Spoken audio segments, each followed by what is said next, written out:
le Mali dirigé par un putschiste dont les hommes vous ont arrêté. Comment le vivez-vous? Bon, d'abord, je tiens à vous remercier pour l'invitation et vous dire également que le coup d'État, je le condamne sous toutes ses formes. Euh, Personnellement, je n'ai pas de rancune par rapport au fait que je sois arrêté. Mais je pense qu'en démocrate, en républicain, je ne peux que condamner le coup d'État. Et il est conforme à l'article 121 de la Constitution. Et je pense que ce qui est important maintenant, c'est de tourner les regards vers l'avenir. Lors de son deuxième coup d'État en 9 mois, ce sont l'ancien président de transition Bandao et son Premier ministre Mokhtar Ouane qui ont été renversés cette fois. Ils sont toujours en résidence surveillée à Bamako. Vous qui avez été dans la même situation, quelle est votre réaction?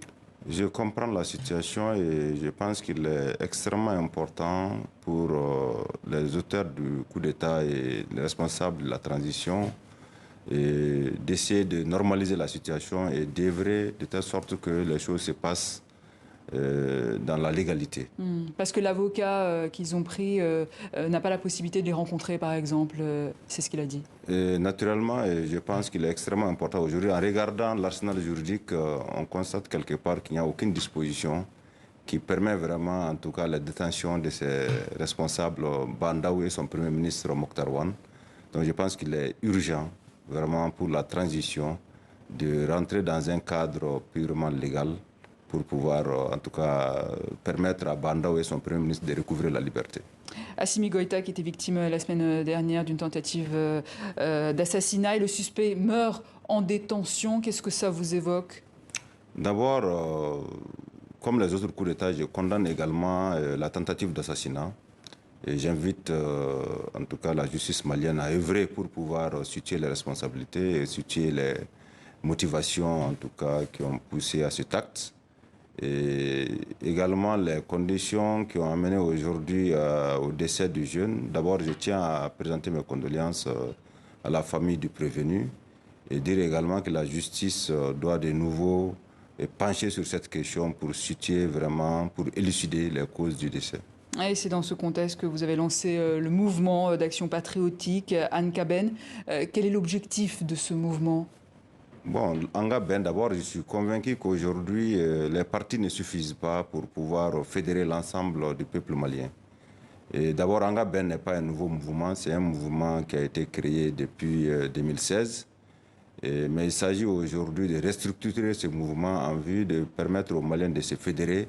Je suis convaincu qu'il y a un certain nombre d'intérêts, de questions d'intérêt national au sujet autour desquels nous devrons nous retrouver en tant que Maliens pour pouvoir parler, échanger, au-delà de nos appartenances à des partis politiques différents, à des confessions religieuses différentes et à des ethnies différentes. Mais ça veut dire que vous ne faites plus partie du rassemblement Si, pour le naturellement, Mali, je suis président de la jeunesse du RPM, je suis membre du bureau politique national, mais je pense que ce qui est créé en tant que mouvement est un mouvement politique. Et les textes du Mali me permettent bien d'animer un mouvement politique pour être utile à mon pays et en même temps rester membre de mon parti politique. Mais est-ce que ça veut dire que vous serez candidat en 2022? Pour le moment, je pense que je ne suis pas tellement en mesure de répondre à cette question. J'attends d'abord que, au sein de mon parti, le débat soit posé et que par rapport au contexte, voir si en tout cas le parti décidait en tout cas de choisir telle ou telle personne, je ne verrai aucun inconvénient. Mais pour le moment, je me réserve le droit de me prononcer sur une quelconque éventuelle candidature. Alors, une vingtaine de partis d'opposition ont appelé hier à une transition réussie. Ils veulent notamment s'assurer du respect de la tenue de la présidentielle et des législatives le 27 février 2022. Parmi eux, les anciens premiers ministres Soumelou Boubei Maïga ou encore Moussa Mara. Vous les suivez dans le cadre de cet appel? Aussi Bokari Tireta du RPM, parce que je suis du RPM.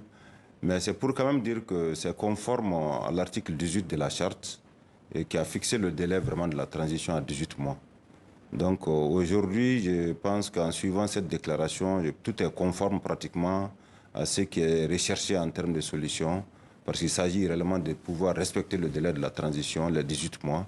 Et parce qu'au-delà des 18 mois, on peut aussi ouvrir la boîte de Pandore qui risque de nous conduire dans une forme d'aventure incertaine. Et vous y croyez à cette échéance électorale, ce calendrier? Et moi, je pense que c'est tenable, mais il faut aller à l'essentiel. C'est-à-dire? L'essentiel pour moi, c'est d'aller à l'élection présidentielle. Et une fois qu'on a un président légal et légitime, et ce nouveau président pourra vraiment faire face aux réformes.